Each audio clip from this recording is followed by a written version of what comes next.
Ayan, good evening sa inyong lahat guys. Good evening mga idol. Good evening sa ating mga kapwa content creator saan ka man panig ng mundo, saan ka man panig ng bansa. Ito, samahan mo ko. Magluluto tayo ng atay ng manok. Apritada naman to guys.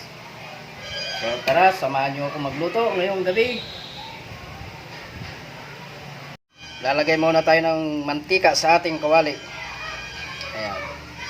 Kailangan muna natin igisa ang ating patatas at carrot. Palambutin muna natin yan. Igisa natin. Kasi yung atay ng manok, madaling maluto. So, pag nasobra naman ng luto, matigas. Ayan.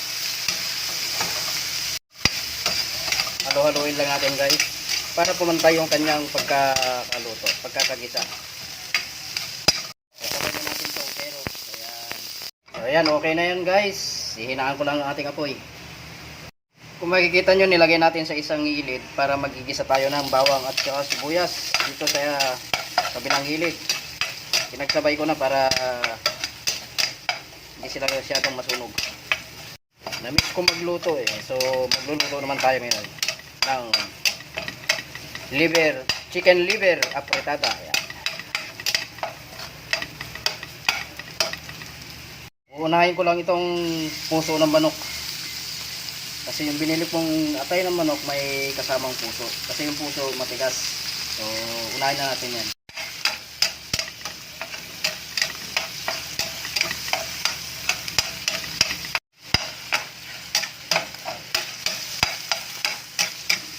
So, pwede na natin isunod yung ating atay ng manok. Atay ng manok, nilaglag na sa ating apritada. Halo-haluin lang natin para pumantay yung kanyang pagkakagisa.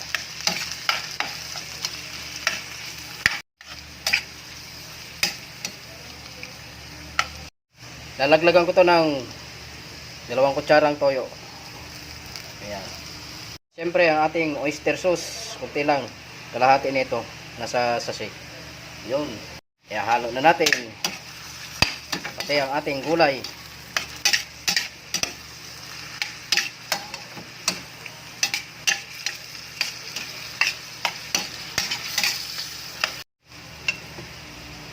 Papatakan natin ng pamintang durog na durog. Ayan. Ito lang ulit.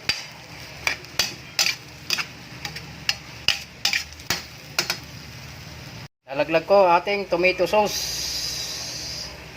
Lagyan ko ng konting tubig para hindi masyadong malapot. At ang ating pampalasa, ang magic. Yun. Halo lang ulit.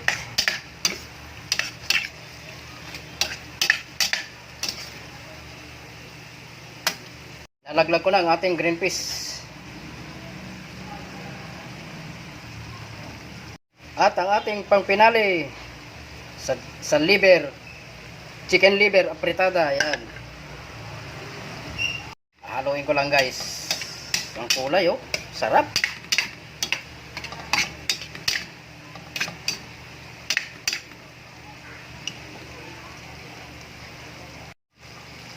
So ayan guys, luto na ang ating chicken liver apritada. Ayun. Yan ang menu natin ngayong gabi. Chicken liver apritada. Makulay ang buhay ng chicken liver apritada guys. Ayan, magpi-plate tayo guys.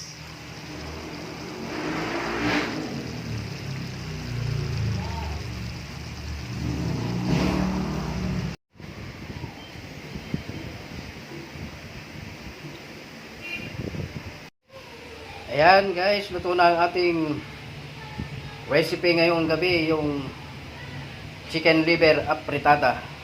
Yun Yan ang ating menu ngayong gabi guys. Namiss ko magluto, so magluluto pa rin tayo.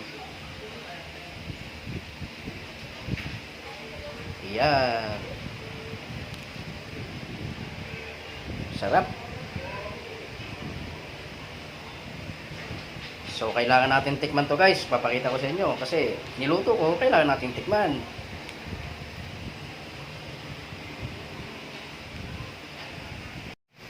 So ayan na guys, titikman natin yung niluto natin na chicken liver apretada or apretadang atay ng manok. Yung atay ng manok, halagang 100 pesos. So yung mga gulay niya, nasa 96 pesos. So the total is 200 pesos. Kung bibili ka sa karinderya na 3 pirasong atay ng manok, may konting gulay, 60 pesos. So ang gagawin mo, magluluto ka na lang. And now, titikman natin ang ating chicken liver apretada. Sarap. Sakto lang pala yung timpla natin, guys.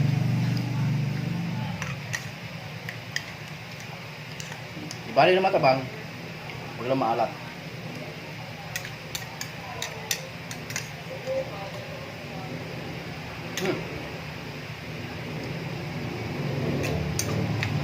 Sabi nila, kung gusto mong kumain, pagpawisan mo, gaya nang nangyayari sa akin, pagpawisan ako.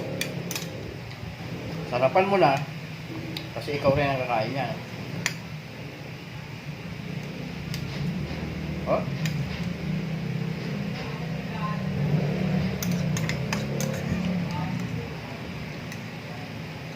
Kasi mostly adobo lang ang luto ng atay. So iba naman.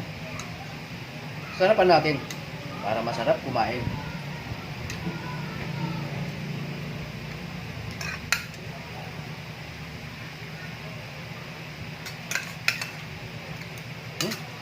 Tap.